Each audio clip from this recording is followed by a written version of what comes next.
Hello everyone, welcome to this video. In this video, we will be discussing about Bayes' theorem in artificial intelligence. So up till now, we have been discussing about knowledge representation, and we also saw that how probabilistic reasoning could be used in problems which deals with uncertainty. So in this particular video, we will be discussing about one of those ways in which we can handle uncertainty during knowledge representation. The first of them is Bayes' theorem. So Bayes' theorem is also known as Bayes' rule.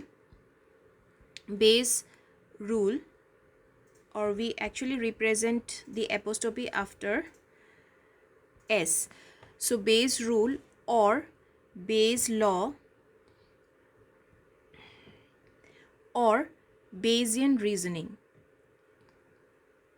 Bayesian reasoning. The primary objective of this Bayesian reasoning is basically dependent upon the conditional probability and marginal probabilities of two random events. So suppose there are two events A and B, both the marginal probabilities, which includes the occurrence of an event, as well as the conditional probability, which also considers a condition based on which one event will occur, that is considered in this particular probability theory. So if we have A and B as two random events, the theory which governs the conditional probability as well as the marginal probability of these two random events would be considered. So conditional probability and marginal probability. We have already discussed about the conditional and marginal probabilities in our last session. So you can always go back to the previous video and have a look at it, how it works. So Bayes' theorem was basically named after the British mathematician Thomas Bayes. So he was a scientist who was exclusively working with this probability oriented research, and this Bayesian inference is an application of Bayes' theorem, which is fundamental to the Bayesian statistics. Now it is a way to calculate the value of P of B by A with the knowledge of P of A by B. So we have to consider that some event has already occurred, and based on that particular occurrence of that event, we will be considering the next possible step or next possible event which would occur. Bayesian theorem or Bayes' theorem, it allows updating the probability prediction of an event by observing new information from real world. For example, let us consider if, let's say, Alzheimer corresponds or is dependent, corresponds to the age of a person,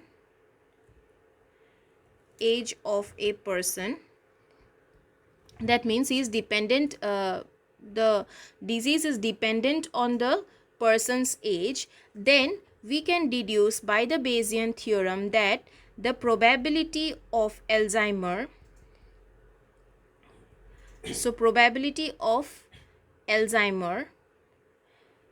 is more accurate can be determined more accurately with the help of age. So probability of Alzheimer will directly be dependent on the age of a person. So this is because we already have a fact which is or we already have an event which took place, and we will be using that particular information, or we will use those observed information of the real world in order to determine the new prediction. Okay, so Bayesian theorem can be derived using product rule and conditional probability of A with known event B. So if we have two events A and B, and suppose B is known to us, then the theorem can be derived using the product rule. We will see the product rule. So using the product rule and the conditional probability of A. So conditional probability of A. And this A, the conditional probability of A, essentially would be depending upon the event B. So from the product rule, we can write down P A B is equal to P of A by B, or A or B, and dot product or product P in of B. Or similarly, the product of B with the known event A, we will always use this particular representation. So P of B by A into product of A. So this is basically the representation or the product rule which governs the Bayesian theorem. So when we are equating the left side and the right side, so these are the two equations which we get. Okay, and if we are equating the right hand side of both the equations, what do we get? We get P of A by B is equal to P of B A, P of A by P of B. So this is the final equation which we get after we are actually analyzing the conditional probability of event A with respect to a known event B, and the event B with respect to a known event A. Okay, so this equation is known as Bayesian rule or Bayes theorem. So this is Bayes rule or Bayes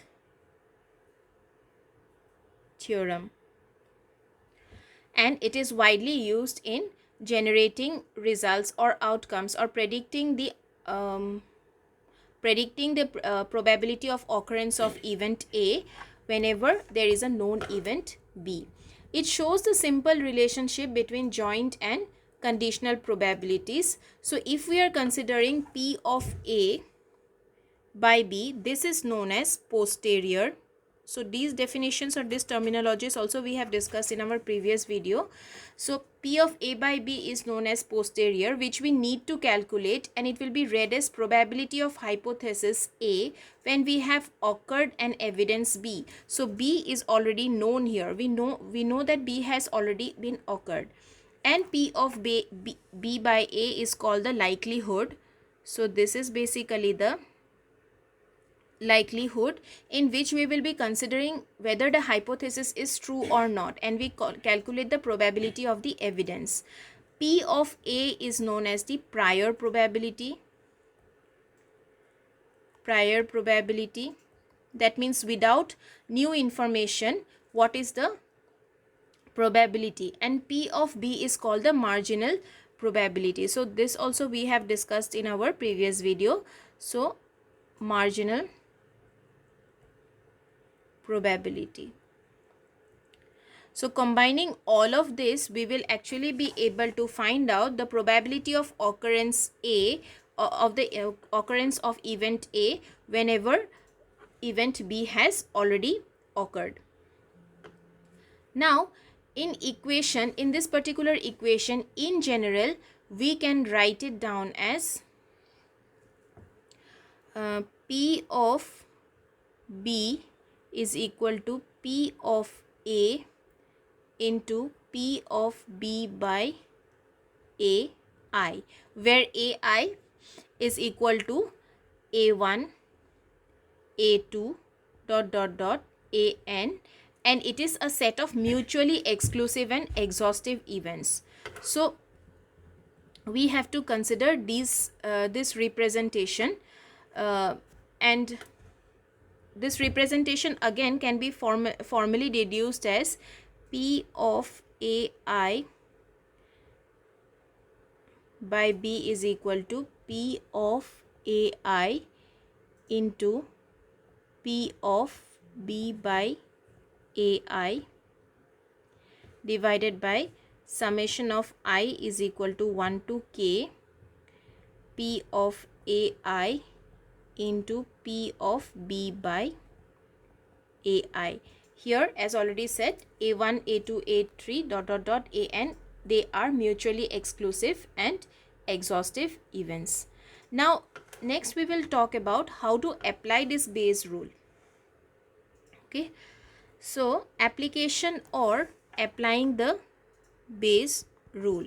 Now till now we have already discussed what is the mathematical representation and how basically we will be calculating the value. We will already have a known fact with us, and based on the known event we will calculate the probability of the unknown event. Now Bayes rule allows us to compute the single term P of B by A in terms of P of A by B, P of B and P of A.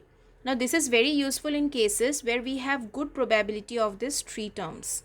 Okay, so let us write it down. P of B by A, P of B and P of A. Okay, so marginal probability is there, as well as we have the prior probability and the likelihood. All of them, they are used to calculate basically each of the single terms would be calculated using this Bayes rule. So and each of them could be utilized in order to derive the fourth one. Now suppose we want to perceive the effect of some unknown cause and want to compute that cause, then the Bayesian rule will become P of cause by effect is equal to P of effect by cause, P of cause and then P of effect. So this is basically the rule through which we will be able to compute the cause which has caused the effect. Okay, now this we will look into a small example. Look into it through a small example. Okay, suppose I have a scenario where the given question is, what is the probability that the patient has diseases Alzheimer? So let me write it down. What is the probability that a patient has Alzheimer with a stiff neck? So Alzheimer with a stiff neck. Now the given data is that we will have certain data which will be provided to us. So we will write down the given data as well. So given data says that a doctor is aware that the disease Alzheimer will cause a patient to have a stiff neck, and it occurs almost 80% of the time. He is also aware of some more facts which are like the known probability that a patient will have the disease is 1 out of 30,000. And the second one is the known probability that the patient has a stiff neck is 2%. So based on that, we will be basically calculating what is the value of what is the probability that the patient will have both of them. Okay, provided there is the occurrence of one disease. So let us first write down the given data. So awareness is there. Awareness is 80% of the time the patient with Alzheimer has stiff neck. The next fact is that known probability. So these are known facts, so we can make use of them in our Bayesian theorem. So known probability is that known probability that the patient has Alzheimer is basically 1 out of 30,000 patients. Okay, Then the known probability that the patient has stiff neck. This is also known, and this is basically 2%. Okay. So now let there be a proposition that the patient has a stiff neck. So if we are considering the stiff neck, so if a patient has stiff neck, we will consider this as A, and if that patient has Alzheimer, we will consider it as B. So this we will consider as the known propositions. We can also represent them in capitals. It is up to you. Okay. So if we are considering P of A by B, that means that the patient with Alzheimer has a stiff neck. So that is basically A. So the patient already has Alzheimer, and now we have to consider the probability of the patient has a stiff neck, provided that he already has Alzheimer, and that is also an awareness that we have in our data. So it is 80%. So we will write it down 0.8 here. The next one we have is, what is the known probability that the patient will have an Alzheimer? That means what is the B value? Okay, so we will have P of B is equal to 1 by 30,000. Okay, the next we also have the marginal probability known to us, which is if that a patient will have stiff neck is basically, which is P of A is equal to 2%. So we will write it down as 0.02. Now we have to finally calculate what is the probability that a patient with Alzheimer, the patient has Alzheimer with a stiff neck. Okay, so what we will do, we have to consider P of B by A. So if we are considering probability that a patient has Alzheimer with a stiff neck, so we will have all the values in place, which is P of A by B, P of B, and then we have P of A, and this you can come up with the value as 0.001 approximately. So in this way we have to first break down the known probabilities which are there, reflect it using different symbols using the Bayes theorem, and then we simply have to put it inside the formula. Okay, so now we will talk about, there are various examples, and this is just one of them. Now we will talk about some of the applications which governs or which is used where the Bayes theorem is used. Okay, so application of Bayes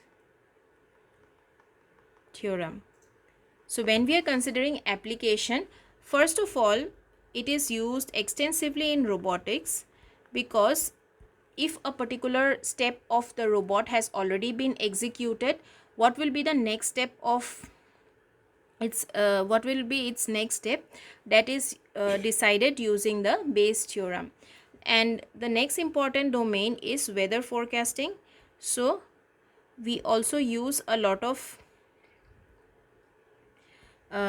Bayes reasoning when it comes to weather forecasting, and it can also solve the Monty Hall problem.